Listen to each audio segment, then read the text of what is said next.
Assalamualaikum Ustaz. Waalaikumsalam. Sampean dari mana? Saya dari gang sebelah Ustaz. Boleh saya bercerita kepada Ustaz? Boleh, silakan. Bagaimana hukumnya menyakiti hati orang tua? Saya jawab, Allah tidak akan ridho kepadamu.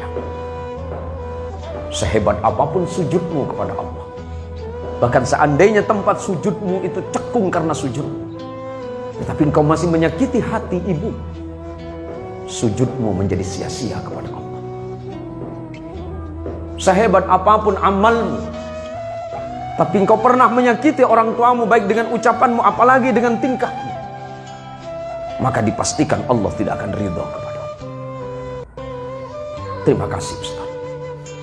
Saya hanya ingin bercerita kepada Ustaz. Beberapa hari yang lalu, di suatu pagi saya datang kepada ibu saya, karena memang rumahnya tidak jauh. Saya tidak punya uang waktu itu. Uang yang ada di saku saya hanya 22.000. Dan pagi itu saya bertanya kepada ibu saya, Umi pagi ini mau sarapan apa? Ibunya dengan lemah lembut menjawab, gak usah nak. Umi tahu kamu gak punya uang karena kamu belum punya pekerjaan. Tapi karena anak ini begitu mencintai ibunya, dia berkata lagi, uang saya banyak Umi. Uang saya banyak. Tenang saja. Apa yang Umi pengen sebut saja.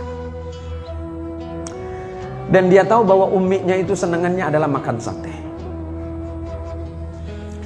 Maka walaupun dilarang oleh ibunya, dilarang oleh uminya, dia berangkat ke pasar. Dia ambil sepedanya. Dia tidak punya sepeda motor.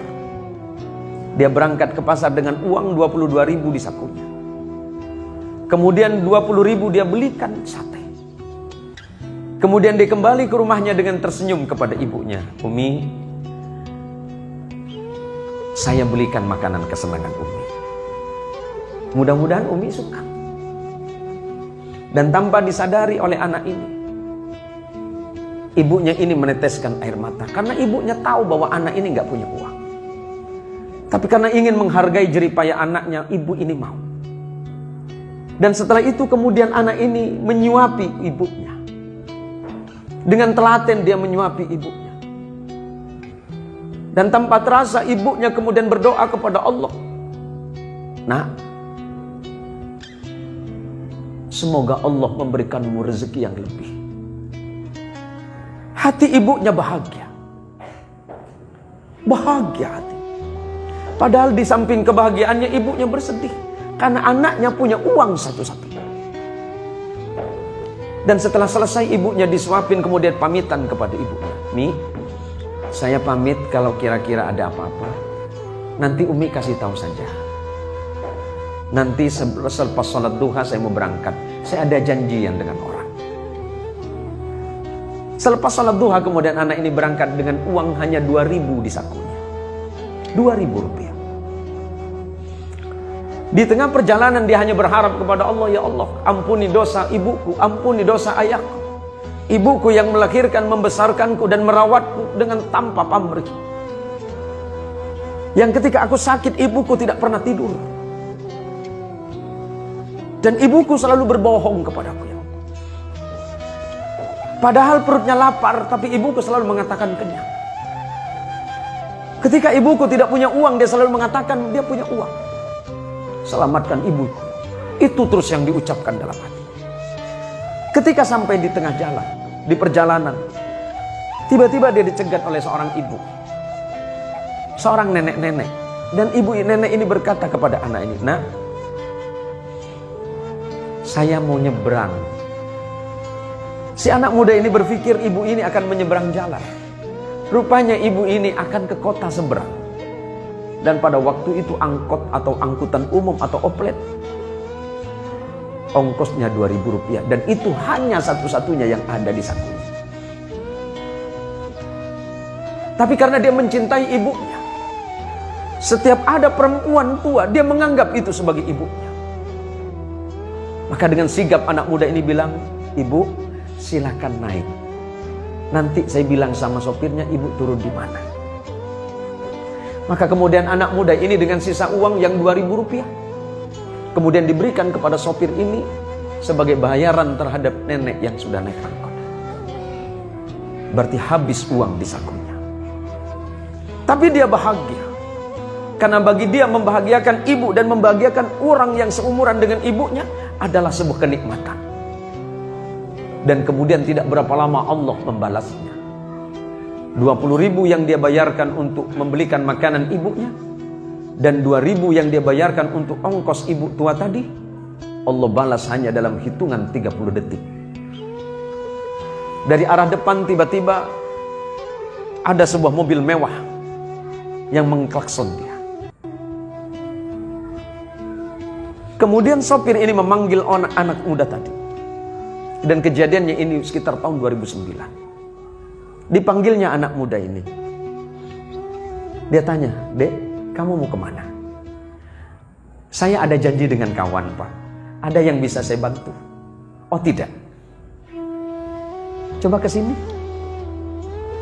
Tiba-tiba kemudian orang ini berkata kepada anak muda, "Saya punya sedikit rezeki, memang saya sudah janji dari rumah. Akan bersedekah atas nama ibu saya. Dan saya senang melihat." Padahal orang ini tidak saling kenal. Kemudian anak ini dengan bersusah payah mengatakan, "Pak, Bapak mungkin salah orang. Bukan saya orang yang Bapak maksud." "Oh tidak. Hati saya mengatakan adik orang." Tidak lama kemudian setelah orang ini menyodorkan amplop, si anak muda ini kemudian mengucapkan terima kasih dan memasukkan ke saku celana. Dan dia tidak berpikir apa yang ada di saku celana. Dia masih terus berjalan. Sampai kemudian dia mengurungkan niatnya dan kembali lagi ke rumah ibunya. Dan ketika sampai di depan ibunya, dia menangis sejadi-jadinya. Hanya karena sebuah bakti yang dianggap sepele. Ternyata Allah membalas 20.000 yang dibelikan makanan untuk ibunya, 2.000 untuk ibu tua yang seumuran dengan ibunya. Allah balas dengan jumlah 22 juta. Artinya apa? Bahwa bakti seorang anak kepada ibu itu tidak ternilai. Seperti apapun keadaan orang tua kita, mau baik dan buruk dalam pandangan orang lain, tetapi dia tetap orang tua kita yang patut kita hormati. Oleh karenanya saudaraku sekalian, para anak-anak, cerita hikmah yang saya sampaikan tadi ini menjadi pelajaran penting bagi kita di tengah-tengah kehidupan modern yang seperti sekarang ini.